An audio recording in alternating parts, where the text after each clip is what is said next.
HP Lovecraft, a writer of strange tales, whose monsters came not from the grave but from the stars. But what happens when the fiction escapes the page? When ideas of ancient visitors, alien gods, and forgotten civilizations leave the realm of imagination and begin to enter our history books. Let's explore the gaps between fact and fiction here on Things Visible and Invisible.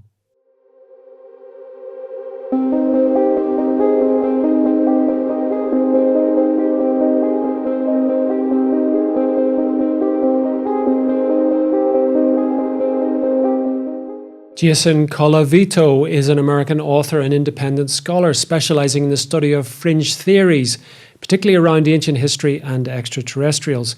He's written a number of books, including The Cult of Alien Gods, which argues that modern beliefs about ancient aliens and extraterrestrial influence on human history are not based on real evidence, but instead evolved from the early 20th century fiction of HP Lovecraft. And he joins me down the line from his home in New York State.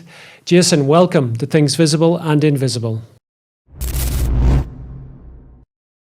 Thank you for having me. Jason, can we really lay all the blame at the door of HP Lovecraft for the world that we inhabit these days? Well, no, we can't lay all of the blame there. HP Lovecraft was a pivotal figure in establishing what became the ancient astronaut theory and the whole world of conspiracy culture that followed in its wake. But he's not the only person responsible. If it weren't for him, it wouldn't have happened. But he was the culmination of a long tradition before him and the entry point for most of the people who followed. Now, many people will not be aware of who H.P. Lovecraft is, and partly because, I've read his work for many years and have enjoyed it down through the years, but I wouldn't put him in the first class of fiction writers. He had a tendency, I think, for purple prose, as we call it. However, we need to situate him not in a historical time frame, but also, as you say, part of his literary lineage, if we can put it like that. So who were the influences that influenced him before we get how he influenced others? Well, H.P. Lovecraft was born in 1890, and he lived until 1937. So he's operating in this early 20th century milieu where there were a great deal of storytellers working in the field that was known then as the weird, which is stories that drew on mythologies about ancient history, science fiction, horror. It grows out of the Gothic tradition and it feeds into the science fiction tradition. The weird was this way of trying to stand outside of the workaday material world that had disenchanted so many people. It was a way of trying to capture the feeling of enchantment, of mystery, of magic through the use of horror and science fiction that gave you a sense that you were touching something beyond the ordinary, whether that be ghosts, space aliens, ancient gods, something like that. So H.P. Lovecraft enters into the scene through the pulp fiction magazines of the 1920s and the 1930s. Pulp fiction was a little déclassé, shall we say. It grows out of a late 19th century literary tradition represented by people like Arthur Machen and Algernon Blackwood, who wrote really great very high-class stories about encounters with the unexplained, fiction, obviously, but written in such a way that they felt almost believable.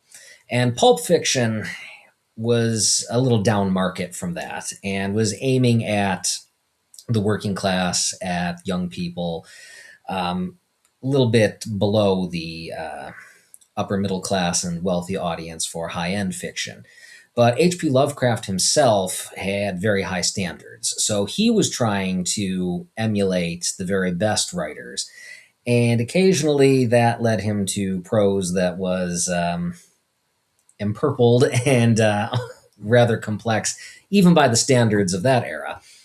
But what made his fiction particularly compelling and made him one of the most popular authors in the weird fiction realm, especially in magazines like Weird Tales, where he published many of his stories, was that he developed this elaborate mythology in his stories about ancient space aliens that had come to Earth millions of years ago, how they had founded cults and built great cities and worked wonders and had disappeared inside the Earth and into the sky and left behind their memory, which is preserved in the mysteries and ancient texts of long vanished civilizations. And so, across a series of stories, he writes about people in the modern 20th century who are encountering the vestiges of these lost space aliens and their almost unfathomable mysteries, their titanic size, their great power, and basically it shatters the minds of anyone who reaches the heart of the mystery and sees them as they really are. And that's a very brief summary of how. Absolutely, and it's a very good summary. I think I totally agree with you, Jason. I don't know if you would say this, that what sets H.P. Lovecraft apart from many of his contemporaries is that creation of a kind of Lovecraftian universe, which Yes. people have really enjoyed delving into and elaborating on. And there's a whole mythos that is developed from that, which I'm sure we're going to talk about. However, I have one question at this point, which is this. H.P. Lovecraft was a man of very strong views. A lot of that's been documented, both socio-political, etc., etc. Did he actually believe any of the fictional entities that he was writing about, that they were anything other than a figment of his imagination? The short answer is no. H.P. Lovecraft did not believe that his creatures were real. Many of the people who read his stories were utterly convinced that there must be something real within them. And the reason for that was that Lovecraft was very careful about creating his stories, as he said, almost as though you were creating a hoax. He wanted to mix things from real life with his fictional inventions so that his stories seemed like they were an even older layer of mythology behind the real ancient books and ancient myths that he used as what he called the covering that these monsters had in later mythologies. So, if you were looking for the real history of Great Cthulhu, who was one of his most famous extraterrestrial entities, you obviously couldn't look up Cthulhu, but when he writes about him, he draws on some ideas that were circulating in real mythology. So Cthulhu's island and the way he acts on that island echo Polyphemus in the famous scene in the Odyssey where Odysseus finds Polyphemus on his island and has to escape from him. So the idea becomes that more recent, real mythology is, in Lovecraft stories, sort of the gloss or the covering, hiding the true story of the extraterrestrials. So when people read about these monsters in Lovecraft stories, it becomes almost convincing enough to think that they were real. But Lovecraft himself always said to anyone who asked, and we have many letters of his documenting this, that no, it's not real. He completely made it up. And he was often quite surprised that people were taking it literally. Well, absolutely. And I mean, one of the things we know about writers, especially writers, if I may say, jobbing writers like Lovecraft, because you alluded to it earlier, the pulp fiction world that he was writing in, it was never mind the quality, just get it out. And he was writing at a volume simply to keep himself alive. I often wonder if the creation of the mythos around him and the certain recurring figures and characters, etc., was simply because he was reusing some of his names and ideas simply because it was just easier to do. I mean, is that too mundane a view of his writing? Well, and here I know that the Lovecraft scholar S.T. Joshi would probably disagree with me somewhat. There is a degree to which reusing material makes it easier to write stories. So we find that in the 1910s, I think around 1919 or so, Lovecraft writes a story called Dagon, and it's about this sea creature, an island, ancient ruins, and all of that. And then in 1924, published in 1926, he writes The Call of Cthulhu. And we see that a lot of the themes and the ideas from Dagon get taken to The Call of Cthulhu and are reused and expanded. So, to an extent, yes, he was reusing things he didn't think were entirely successful and writing better versions of them. On the other hand, and here's where I'm sure Joshi would agree with me, that H.P. Lovecraft was an artiste who saw himself as creating the highest levels of literature, even if, to his immense disappointment, it all ended up in pulp magazines. So he would often create these stories that he worked on very carefully to develop into what he considered to be the highest form of art. So when we look at the body of stories he published under his own name, these are stories that he would say he was building out as his legacy, as the great literature that he was doing. On the other hand, he also co-wrote or revised or often even ghost wrote stories for other people, and he did that to make money. And in those stories, you see him sneaking in references to his other work, and recycling might be too harsh of a term for it, but reusing some themes and ideas. Yeah. And part of that is because, yes, he needed to turn it out fast. He needed to get it done. And reusing material is a fast way of doing that. He also said that doing so helped to build the credibility of his artificial mythology, because if you see it appearing under other people's names, then you start to feel that it's more real than if it only existed in his own work. Right. So even though he was also the author of these other stories, they were appearing under a variety of names and had references to these same characters, the same aliens, the same incidents. So it created this more believable and broader mythology across stories.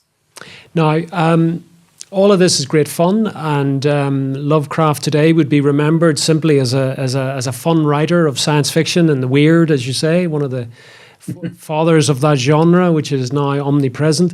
But your thesis suggests that his short life, relatively short life, he has had a much longer afterlife, shall we say. Where do you think you can pinpoint, if you can, Jason, where the mythos as a fictional world creation from Lovecraft suddenly starts to, shall we say, escape from the page into some people's reality? Well, I think before we talk about that, it's important to also note that Lovecraft, while yes, many of his stories could be described as fun, to the modern reader today, there's also a very important problem with them, which is that they are suffused with the racism of their era. Yes. And this plays a role we'll get to later in how these stories are received in the ancient astronaut theory and later nonfiction writers. But it's important to note that Lovecraft was himself extremely racist. And while most of his stories don't come right out in the most extreme forms of racism, there is a lot in there that would be controversial, at least, if not outright racist by today's standards. So we do need to mention that these stories are not exactly just all fun, and you need to be aware that there is some dark material in there. Okay. But what happened was that after Lovecraft died, he ended up becoming the unintentional founder of a literary movement. A lot of his friends and colleagues started writing stories set in his mythos and writing about the mythos in the letters and essays columns of these pulp magazines.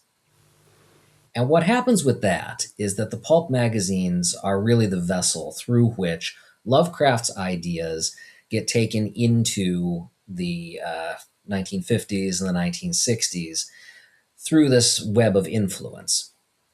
Now, some of it was direct influence, some of it was indirect.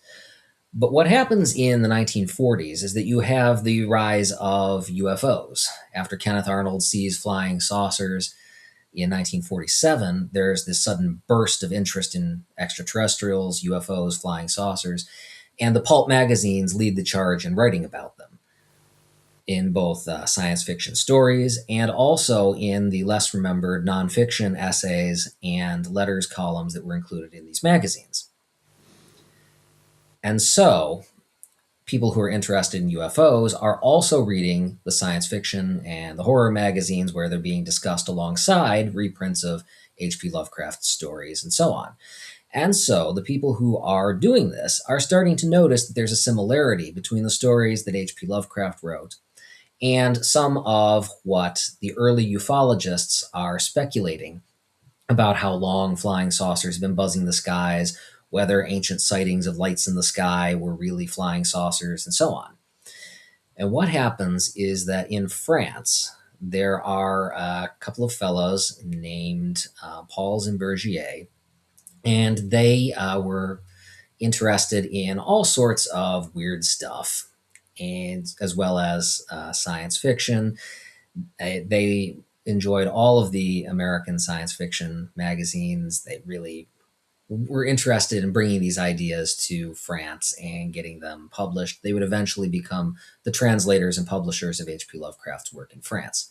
And in 1960, they wrote a book called Morning of the Magicians, in which they basically created most of what would become the modern ancient astronaut theory, the conspiracy culture. Their book was filled with everything you could imagine. Anything you've seen on Ancient Aliens, it was in that book. And now they weren't the first people to write about this by any stretch of the imagination. The UFO writers of the 1950s had touched on it. And obviously the science fiction writers of the 1930s and 40s had. And this goes all the way back to the Theosophists of the late 19th century. That was a spiritual movement founded by Helena Blavatsky, who claimed to have found an ancient text that predated the entire Earth, in which was revealed the mysteries of the secret connection to all world religions. And she supposed that visitors from Venus were behind the spark of life on Earth, and that there had been millions of years of lost civilizations in different ages. And a lot of the things that you see H.P. Lovecraft using, Helena Blavatsky had gotten there first. Right. But by the time Paul Zimbergier wrote, most of the theosophy inspired writers had passed on, and theosophy itself had been relegated to the dustbin of history. It was largely forgotten. But because H.P. Lovecraft had indirectly, he didn't have deep knowledge of theosophy itself. He knew what other people had told him about it and was inspired by it. But because he had taken inspiration from it and used that as some of the foundation for the mythology he was creating, H.P. Lovecraft's work served as a vessel through which Paul Zimbergier and other writers of the 1960s were inspired to see, oh, wait, this stuff was based on theosophy. Let's go look at that. And drags this material into the 20th century, where it becomes enmeshed in the creation of modern UFO lore. Fascinating. And so we've got an instance where fiction is starting to seep into alleged fact. And then fact and fiction are sort of running beside each other and embellishing the tale as they go along. Now, the Morning of the Magicians obviously was one of those seminal texts if you're going to look at the countercultural effects of the 1960s and how it played into the occult revival that took place in the 1960s on many different levels. Was Lovecraft just part of that bandwagon that was moving through the 1960s, which was interested in all of this as a sort of half-digested intellectual form? Yes and no. If you look in Morning of the Magicians, Paul Zimbergier reference H.P. Lovecraft a couple of times in the book. So we know that they had read Lovecraft by that point. We know that they were thinking about his mythology and using it in developing their own ideas. They don't reference him as often as they do some other science fiction and weird fiction writers, but that may be because they were trying not to make it look too much like they were stealing directly from Lovecraft. But a lot of what you see in Morning of the Magicians is, uh, if not derivative of Lovecraft, certainly parallel to and reflective of some of the themes and ideas that inspired Paul Zimbergier after reading Lovecraft.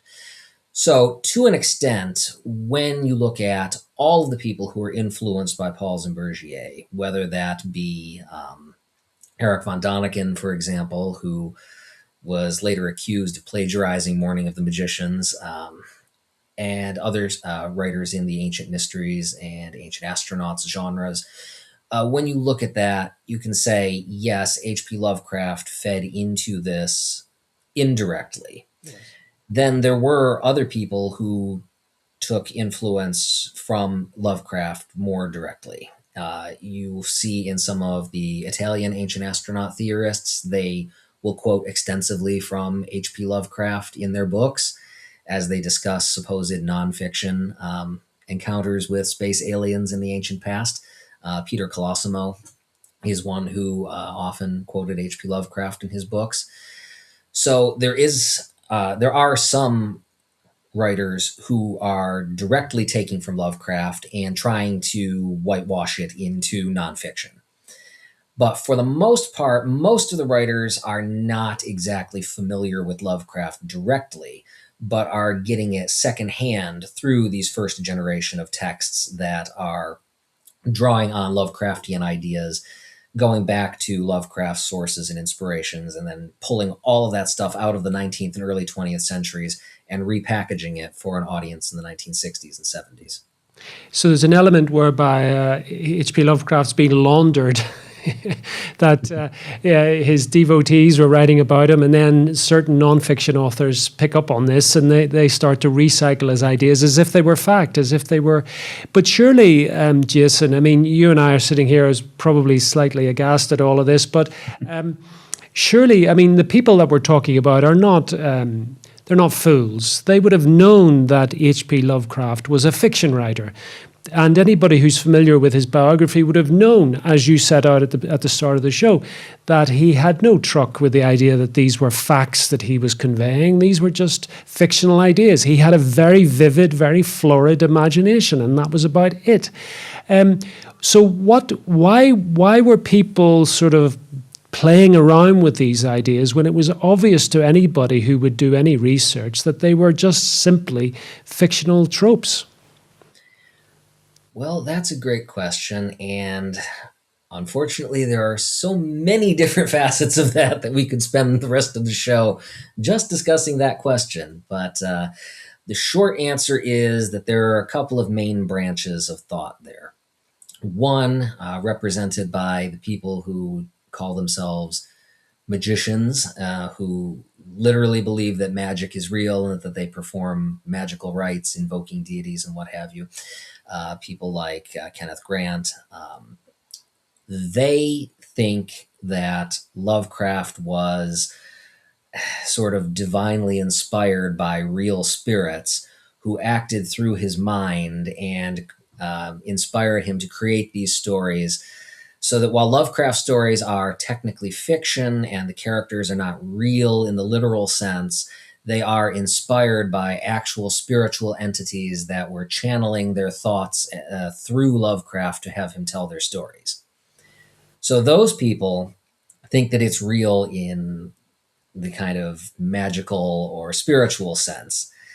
And they have an elaborate set of beliefs in that regard about how you can use Lovecraft stories and even fake versions of the ancient texts that Lovecraft had made up to conjure real demons through magical rites.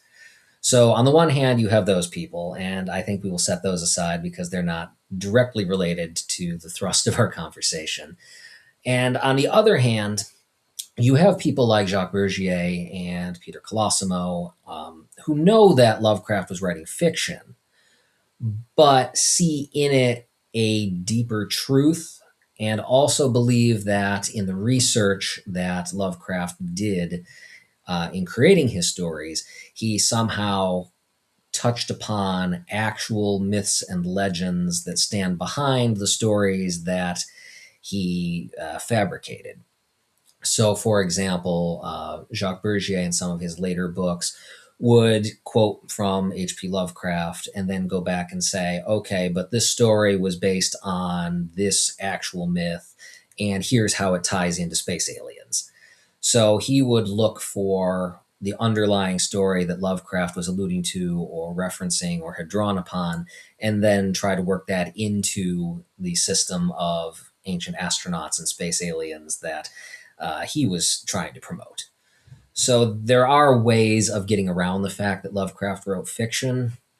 Um, the most famous example is probably Lovecraft's fake ancient text called the Necronomicon, which was supposedly a book written by the mad Arab Abdul al-Hazred in the Middle Ages, and somehow keeps turning up in abandoned farmhouses and the back rooms of museums all over the world. This book never existed. And in fact, I've done a lot of work trying to trace back where Lovecraft's idea for it came from. And it turns out that it was based in part on another romance writer's interpretation of an actual medieval Arabic text. It was called the History of Egypt by Murtada ibn al-Afif. And that book gives a very elaborate and quite bizarre history of ancient Egypt involving magic and wonders, and ancient buried cities, lost tombs, all the sorts of stuff you see in movies today. All of that was in that book almost 1,000 years ago. And that book inspired a woman named Maria Corelli, who was a very famous novelist of everything from science fiction to romance, to make some very strange claims about the book at the time of the discovery of King Tut's tomb. And so she doesn't quite remember the details all the way. So the version of it that she tells to the press is exaggerated and involves a lot more supernatural occurrences than are in the actual book. But this sort of indirectly inspires H.P. Lovecraft to create the Necronomicon. So there is an actual book that stands behind it. But because Lovecraft fabricated a bunch of quotations that he attributed to the Necronomicon, and they sounded sort of real, lots of people have thought that it was a real book. And there were a number of hoax versions put out in the 1970s where people tried to deceive the public into thinking that they had found the actual Necronomicon.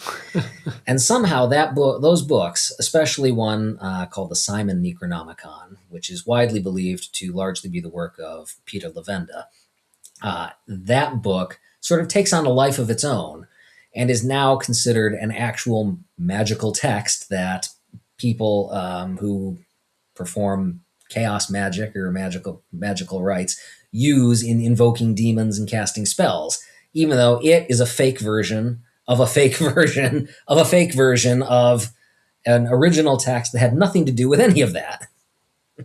But isn't this what we're talking about ultimately here, Jason? We're talking about people who are much more interested in fakery or pretense or their own ideas, whatever they see is the truth. They're not actually interested in any reality. I mean, in some ways, I suppose what I'm asking is how much is H.P. Lovecraft and his writing being used and abused in all sorts of ways that he would never have imagined to create fantasies for other people. And the question behind that, I guess, is to what end? Why? Well, Lovecraft himself would have looked at all of this and been horrified because he believed in science and reason. He was at one time working with Harry Houdini on a book on why astrology isn't real. He was, or at least tried to portray himself as hyper-rational. So he would have hated everything that was done in terms of trying to turn his writing into something real. To what end are people using Lovecraft's writing as a springboard for their own fantasies? Well, it's a ready-made mythology. You can open the book up. You have an entire history of the world laid out with all of the creatures and their powers all delineated. There's very little work that needs to be done.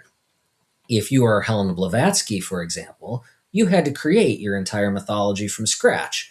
She wrote thousands of pages to outline the elaborate history of the world that she saw for theosophy. And it took a lot of research, even though I wouldn't call it good research because she didn't really work in a scholarly fashion or represent the texts appropriately. It was a lot of work to read all those books, get all of that information, synthesize it, and turn it into a mythology. If you are a 20th century writer looking to produce a paperback book in 6 months, you need something that you can that comes already in a package for you. So, to one extent, H.P. Lovecraft's work is that package. It's already there. You take it, you mix it however you like, and create your own springboard off of it. But it cuts out a lot of the middleman in terms of doing the research and the hard work of creating your own worldview, your own mythology, so it's a shortcut. Yeah. And obviously, Lovecraft isn't the only shortcut writers of that era were using. Theosophy was, of course, another one. Lots of writers drew on theosophy and creating the shortcuts to the backstory for their UFO books or their ancient mysteries books. And we also find that the writers of that era, they plagiarized from one another massively. If you get a whole stack of those 1970s paperbacks with their big all caps covers saying, Bermuda Triangle, Loch Ness Monster, whatever, all of those books, when you get into it, you see that there are whole pages that are almost word for word copied from one book to the next, because you have a lot of people who are writing a lot of books very fast and trying to churn out what was at the time a massive number of paperbacks aimed at an audience that was gobbling them up almost as fast as they could be printed. So, a lot of what we see is the same material coming around over and over again, simply to fill the giant hole created by the demand for more and more of this product. I mean, I'm wondering if, we often talk about people being, ahead of their time. In a way, was Lovecraft inadvertently ahead of his time? The 1960s and beyond, it was a perfect sort of moment for his mythos to be let loose on a very on an audience that was very susceptible or very willing to believe anything, really.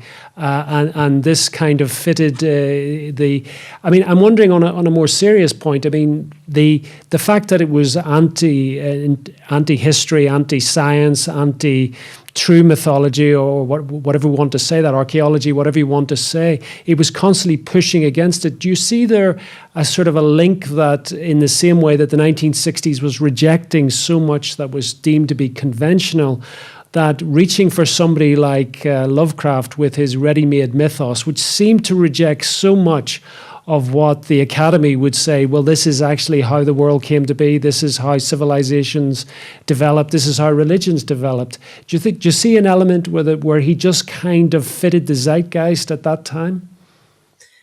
Well, I think there's a difference between H.P. Lovecraft's intentions and how later people interpreted them. So for Lovecraft himself, he wouldn't have said that his work was going against science or archaeology.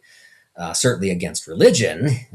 One of his big jokes in his stories is that faith in the real gods, are basically just space aliens or weak, powerless creatures. And one of his stories, The Dunwich Horror, is widely interpreted as a parody of the Christian myth.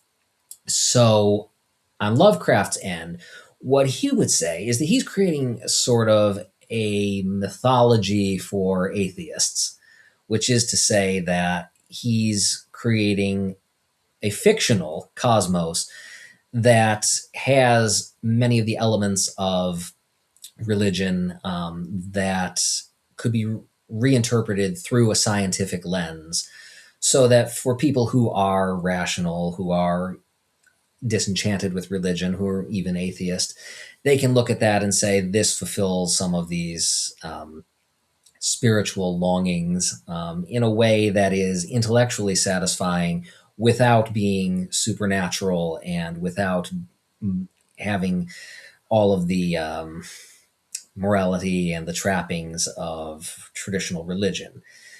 So his stories are kind of looking at the world in a way that gives you some of the grandeur and the enchantment of religion, but without any of the burdens of it. And so what happens is that the people who get to his work later in the 1960s and the 1970s, they sort of pick up on this and see in the idea that the gods were aliens a way of striking back against the traditional culture that had failed them.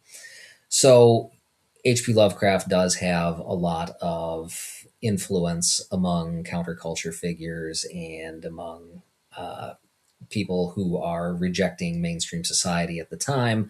Now, obviously, he's nowhere near as popular as, the actual heroes of the counterculture, but, his books are among the literature that were read in that era for that reason. But in terms of science and archaeology, I don't think we could say that his stories are trying to reject empiricism, because the characters in his stories, when they encounter these space aliens, they come to them through the methods of scholarship, science, archaeology. It's in many stories a university professor, an archaeologist, a historian who arrives at the conclusion that the aliens are real and discovers their artifacts and their cities through their investigation and their research. So there's no contradiction between archaeology or science on the one hand and Lovecraft's universe on the other. It's simply the final layer of what gets revealed when you get down through all of the scholarship. But in later years, there is certainly an effort to turn Lovecraft's ideas into a sort of postmodern rejection of the modern scientific worldview. And one of the reasons for that is that the ancient astronaut theorists and other ancient mystery mongers who use Lovecraft's work, they see in Lovecraft's stories references to early 20th century and late 19th century science that were cutting edge at the time Lovecraft wrote them, but by now had become way out of date and were referencing bizarre ideas that were no longer in vogue. And that's separate, of course, from Lovecraft's intentional use of the crazy ideas of his time, like the belief in the lost continent of Mu, James Churchward's very popular but very wrong idea that there was a lost continent in the Pacific Ocean that had a Atlantis-like civilization on it. Lovecraft intentionally put those things into his stories as a way of tying them to the alternative mythologies that were swirling in the press in his day. But when the 20th century writers go back to Lovecraft and his other writers who were following Lovecraft's footsteps and trace back the sources that they were drawing from, they're seeing all of this 19th and early 20th century science that had long grown out of date, but they aren't updating it. They're just taking it, pulling it into the 1960s and 70s and saying, hey, look, this stuff from before the modern scientific approach to archaeology, this is what was really true. Yeah. And in doing so, they create this sort of what they call alternative archaeology, but which is basically pseudoscience, taking things that were rejected by mainstream science and elevating them as the real truth that modern science doesn't want you to know. Now, that's interesting. I mean, the countercultural 1960s is now almost its own ancient history. Today, where would you say we're up to in this, Jason? Would you say that, I mean, the ancient aliens theories, ufology, the whole idea of prehistory mythos that's been banned or forbidden or whatever the people want to describe it. I mean, that has all sort of taken on a life of its own in the last 30 to 40 years. Would you say that Lovecraft's influence is now sort of just historic in that sense, that he was part of that sort of getting it going? But is he still relevant to any of this, or is it just a matter of his ghost hanging around on the fringes? Well, it really depends on what you mean by influence. If you're asking, if you turn on Ancient Aliens on TV, are they going to be talking about H.P. Lovecraft? No, they're not going to be talking about it directly. Are they still talking about the people who were influenced by H.P. Lovecraft? Sure, because things just get recycled over and over and over again.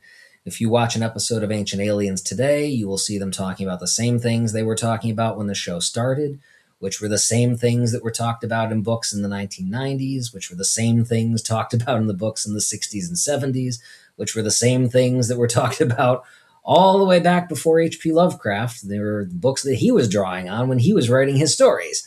So no, H.P. Lovecraft isn't directly as relevant. They're not working off of his stories, but Lovecraft has a heavy influence in the science fiction field and in the horror field.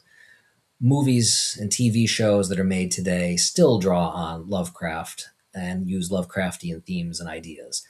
And when they do, they also depict ancient astronaut ideas. Most famously, you've seen that in the Alien franchise with the backstory of the aliens from Alien in the movie Prometheus, and in the more recent adaptations. You see that elaborate backstory, and that draws more or less out of the ideas that you see in H.P. Lovecraft. And that's not the only thing. You see it in the Stargate franchise. You see it in other science fiction and horror. And in so doing, by taking those ideas and bringing them into modern science fiction and horror, and when they do, they also combine them with what they're seeing in the nonfiction that is current at the time they're making these movies. And in doing that, you're bringing these ideas to a new generation in a format that will interest and appeal to them in a way that a book isn't going to today.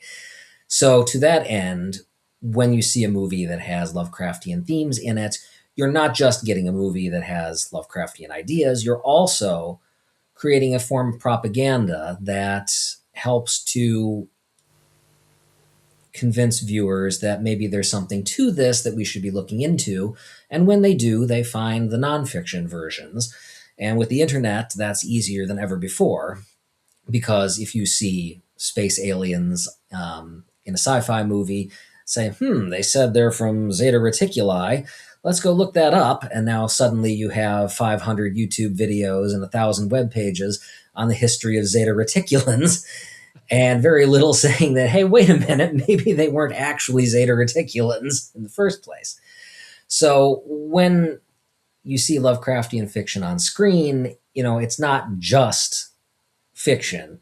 It's also something that's inspiring someone somewhere to try to learn more about it. The same way that the original readers of H.P. Lovecraft stories wanted to learn more about the mythology of Cthulhu and ended up fooling themselves into thinking it was real. Yeah. Fascinating. Unfortunately, Jason, we've come to the end of our time together. Tell people where they can find out more about you and your various researches, and also pick up a copy of your book. Of course, you can find me online at my website, jasoncolavito.com. I'm also on X and Blue Sky under the same name, Jason Colavito. And you can pick up my books at my website or directly from the various publishers. With the Cult of Alien Gods is available through Prometheus Books.